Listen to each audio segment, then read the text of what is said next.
In a global political landscape clogged with predictable scripts and recycled slogans, a fresh storm is brewing, led not by the usual power-hungry elite, but by a man who embodies defiance with the cool confidence of a chess grandmaster several moves ahead. Ibrahim Traoré, the young lion from West Africa, isn't here to play nice or play by the old rules. He's here to rewrite the game altogether. While world leaders clamor for headlines and handshakes, Traoré's approach is startlingly simple. Speak truth, demand respect, and don't flinch in the face of intimidation. It's no wonder the established powers, draped in their outdated suits and tired talking points, find themselves suddenly unsettled. Enter Donald Trump, the former U.S. president, who descended on Traoré's turf with all the pomp and expectation of a man used to getting what he wants. Midnight visit, deals on the table, promises whispered behind closed doors. The usual dance of power and persuasion. But Traoré, he offered none of it.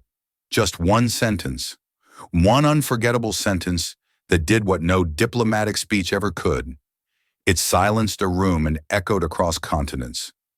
This isn't merely a political story.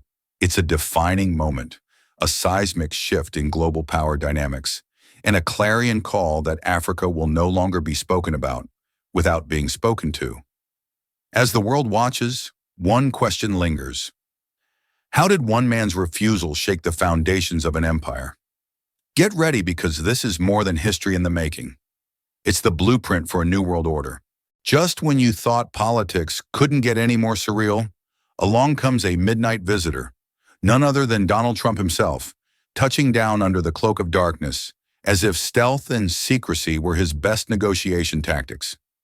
Picture this: a former U.S. president armed with his usual bag of old tricks, empty promises, power plays, and a wallet he hoped would speak louder than words, attempting to sway a man who's rewriting the rules of African leadership right before his eyes.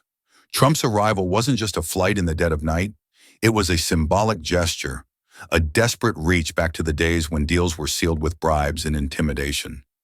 Yet Traoré was having none of it. The self-reliant leader, who doesn't blink at the prospect of global power brokers trying to pull strings, stood firm.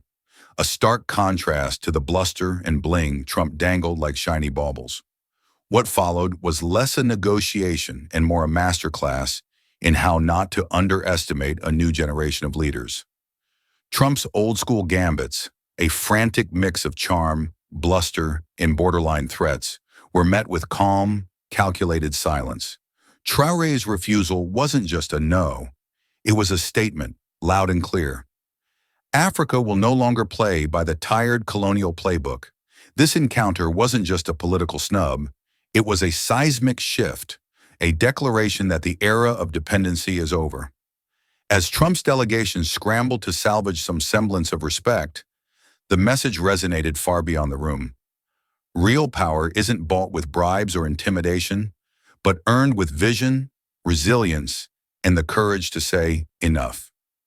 In the theater of global politics, where shadows loom large and deals are often whispered behind closed doors, Traoré's midnight meeting sends a blazing spotlight on a new dawn. It's a reminder that the world's old power brokers are no longer the stars of the show. The question now isn't whether they'll adapt, but how quickly they can accept that the game has changed irreversibly. In the grand chessboard of international politics, Ibrahim Traoré has become the unexpected queen sweeping across the board, leaving the usual Western kings and pawns scrambling in disbelief. For decades, the West has perfected the art of puppetry, pulling strings, orchestrating coups, and installing pliant leaders ready to dance to their tune. But Traoré, he's rewriting the script, and the old maestros are utterly baffled. Imagine the nerve of a leader who refuses to play by the script.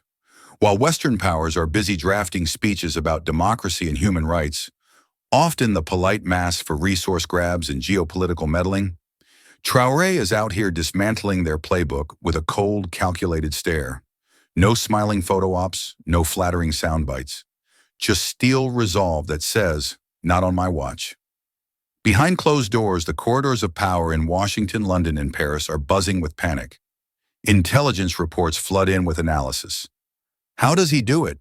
Why won't he cave? The answer is painfully simple. Traoré knows the game, but he refuses to be a pawn. Instead, he's the player, setting the terms, changing alliances, and daring to imagine an Africa no longer shackled by colonial shadows. Western media outlets, those loyal scribes to global elites, scramble to recast Traoré as a troublemaker, a rogue dictator, a thorn in the side of progress. But it's clear to anyone paying attention that what truly terrifies them is his self-reliance and refusal to kowtow. Because leaders like Traoré expose the lie that power can only be wielded by those who take orders from afar. This fear runs deep. Traoré's defiance threatens to inspire a new generation of leaders and citizens, hungry for true autonomy and tired of being puppets on a global stage. It's the kind of fear that makes powerful men in tailored suits sweat, not because Traoré is a threat to stability, but because he embodies a threat to their cozy, exploitative status quo. Let's be honest. The West's so-called democracy promotion often looks more like a high-stakes game of Monopoly, where a few players decide who wins and who goes bankrupt. Traoré, with his blunt refusal to play along, is the rogue piece flipping the board. The real irony? For all their sophistication, the West puppet masters fail spectacularly at understanding the new world emerging. Traoré's brand of leadership is raw, unapologetic, and deeply rooted in local realities, something their diplomats and think tanks consistently overlook. He isn't just resisting foreign control, he's building a blueprint for a new kind of power, one that refuses to be dictated by old empires and their tired narratives. In a world desperate for change, Traoré's unyielding stance is not just political, it's revolutionary. The West's panic is the sound of an empire hearing the first cracks in its foundation, and if they think intimidation or subversion will silence him, they clearly haven't met Traoré yet. As the saying goes, when the puppets cut their strings, the whole theater collapses. The question is, will the West adapt, or will it cling to its illusions until the final curtain falls? If you ever wondered why the West has an almost cartoonish obsession with leading from the front, but gets cold sweats at the mere mention of leaders like Traoré, you're about to get the unfiltered truth. It's not paranoia, it's pure panic, a desperation cocktail stirred by decades of lost control and threatened interests. You see, the Western powers have built their global empire like an overbearing landlord. They want everyone to pay rent, in influence, resources, and compliance. When Traoré strides onto the stage confident and self-reliant, he's basically saying, no more rent. I'm keeping my house. And that sends the landlord into a tailspin. This fear isn't just political theater, it's economic anxiety dressed up in diplomatic jargon. The idea of a powerful African leader refusing handouts, rejecting puppet strings, and charting an independent course? It's like watching a magician spoil the landlord's secret trick. The West fears losing its monopoly on influence. The quiet, behind-the-scenes handshakes, the cozy deals, the endless flow of resources that have quietly padded their pockets for decades. But here's the kicker. The West doesn't just sigh in frustration, they act. With all the subtlety of a bull in a china shop, they unleash a parade of experts, media narratives, and economic pressures aimed at destabilizing self-reliant leadership. It's like watching a soap opera where the villain is always the inconvenient truth, and the hero in Traoré refuses to play by their script. And how does Traoré respond? With a swagger and a wit that disarms the usual suspects. Every attempt to belittle or isolate him is met with calm defiance. A reminder that real power doesn't need permission. It's not just politics, it's poetic justice served cold. A public relations nightmare for those used to running the show from the shadows. This fear, this panic, reveals a harsh truth. The West's so-called concern for democracy and development is often just a mask for self-interest. Because if Traoré's model catches on, if more leaders start demanding respect on their own terms, the entire house of cards could tumble. And that's the real reason why the West fears self-reliant leaders. They threaten to rewrite the rules of global power. Not with guns or bombs, but with dignity, independence, and the audacity to say no. If you want to understand today's geopolitical drama, look no further than this clash. The old empire clinging desperately to its fading shadow and the new Africa rising unapologetically on its own terms. If you thought Africa's role on the global stage was just a footnote in the grand narratives written by Western powers, think again. Ibrahim Traoré is rewriting the script, and not with a polite footnote, but with a loud, unapologetic headline. The old guard, those who fancy themselves the architects of international order, suddenly find themselves squinting across the chessboard, wondering if they missed the memo. Spoiler alert, they did. Traoré isn't just a regional disruptor. He's a seismic tremor shaking the foundations of traditional power dynamics. While Western capitals sip their morning lattes discussing sanctions and trade tariffs, Traoré is quietly weaving a tapestry of influence that blends soft power, strategic alliances, and an ironclad vision for self-reliance. The message? The days when Africa could be parceled out like a geopolitical afterthought are over. But let's be clear, this isn't just about borders or resources, it's about narrative control. Traoré understands that power today is as much about the story you tell as the armies you command. And his story? It's one of resilience, sovereignty, and a refusal to play second fiddle to anyone. The West might still clutch its outdated scripts, but Traoré's narrative is a viral contagion, spreading fast, reshaping perceptions, and making the old powers sweat under the spotlight. Here's the bitter pill. The same Western powers who once dictated terms to African leaders now find themselves on the defensive, scrambling to keep up with a leader who doesn't fit the mold. Traoré is the embodiment of a new sheriff in town, one who doesn't just enforce rules but rewrites them, and his playbook has no room for old-fashioned patronage or hollow promises. This power play is a clear challenge to the global elite's comfort zone. Their reaction? Predictably awkward. From veiled threats disguised as diplomatic warnings to desperate attempts at co-optation, it's a classic playbook. But Traoré reads it like an open book. The irony? The harder they try to maintain control, the more exposed their fragility becomes.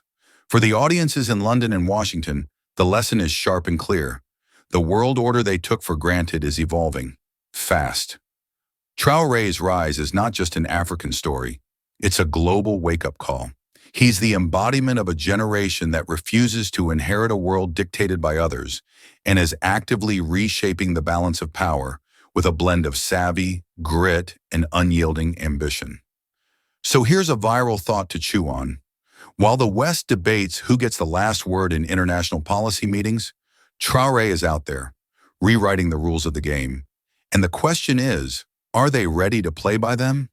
Or will they remain stuck in a past where power was merely a fancy word for control?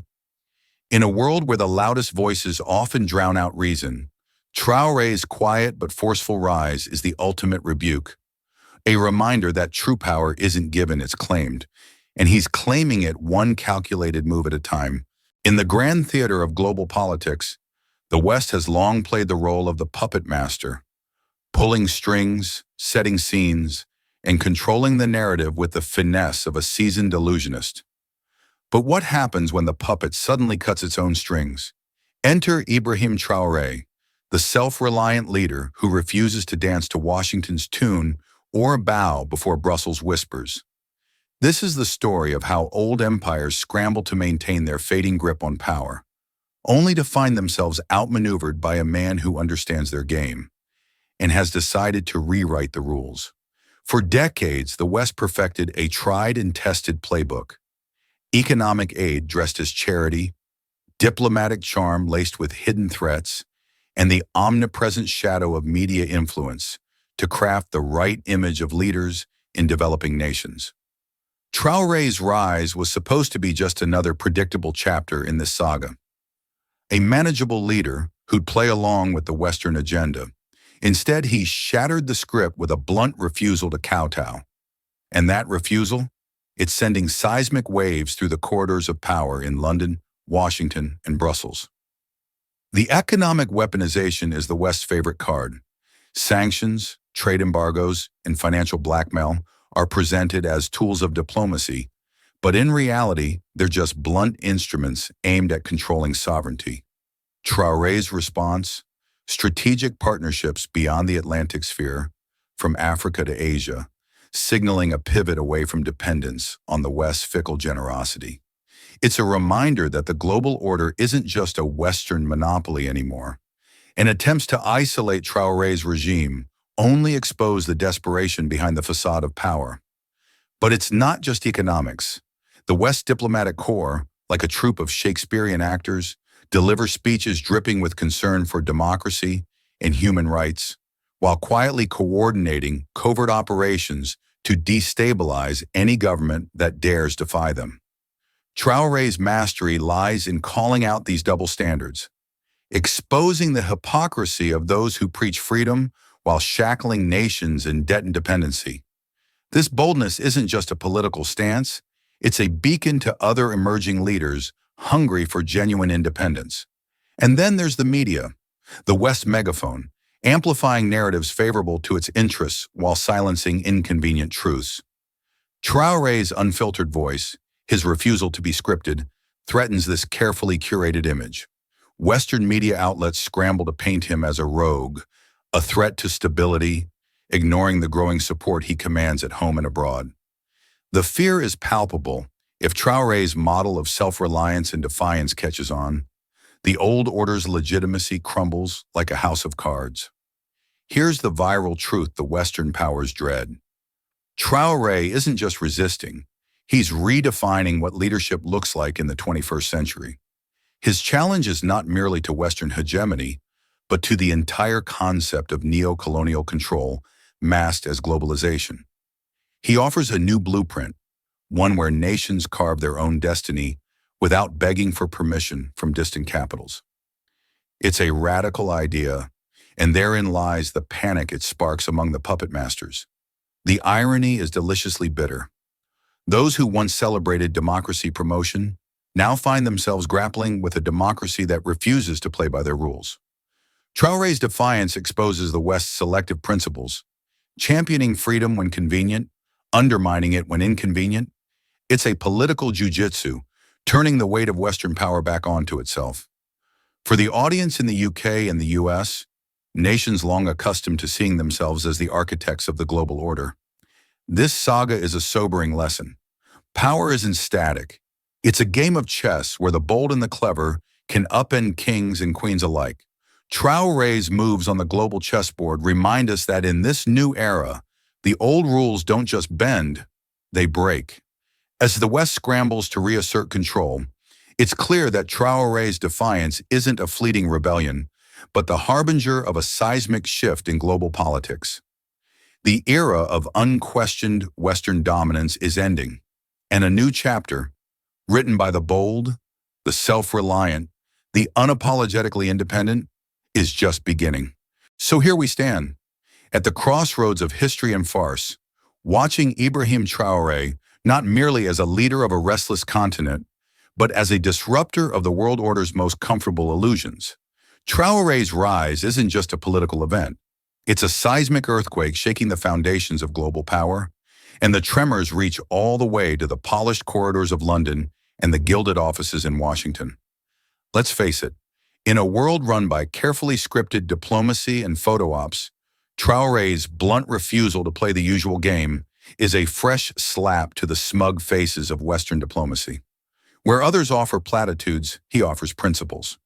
Where others orchestrate puppet shows, he breaks the strings. It's the kind of unpredictability that sends bureaucrats scrambling for their talking points and leaves pundits scrambling for excuses. But here's the real kicker. Traoré doesn't just challenge the West, he dismantles the narrative that Africa is the perennial supplicant on the global stage. This is not charity, this is not aid, this is agency. This is a continent refusing to be a footnote in someone else's story. And for many in the West, that's a plot twist they never saw coming, and one they desperately want to rewrite.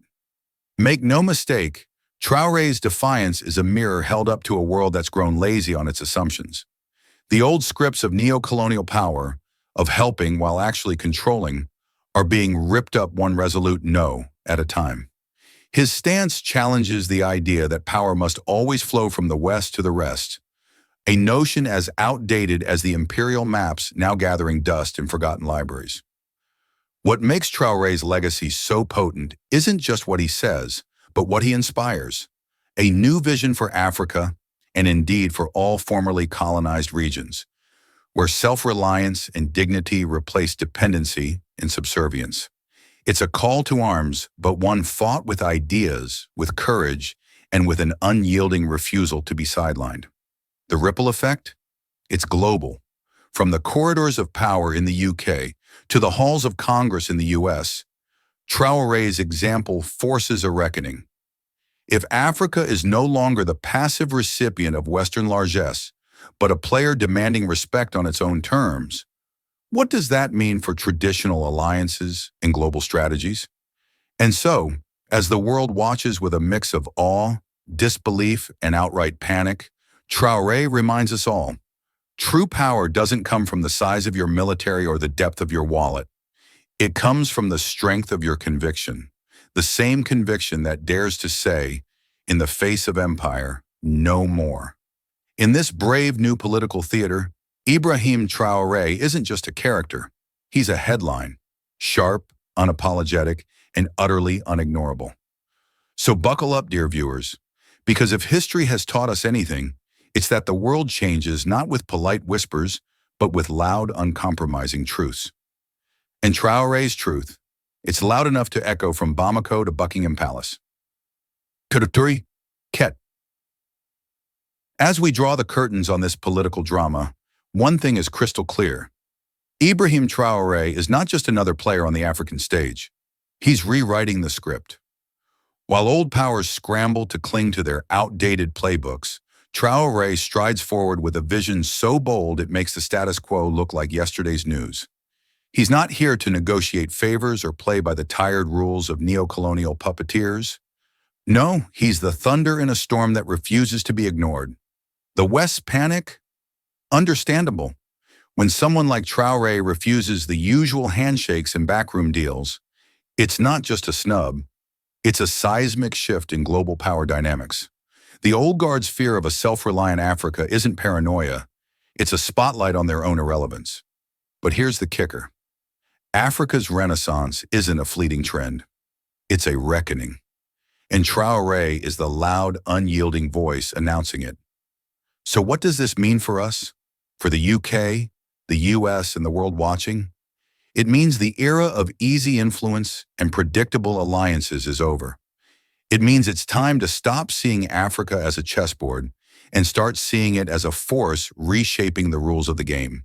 And if you think this is just political theater, think again. The curtain has risen on a new act.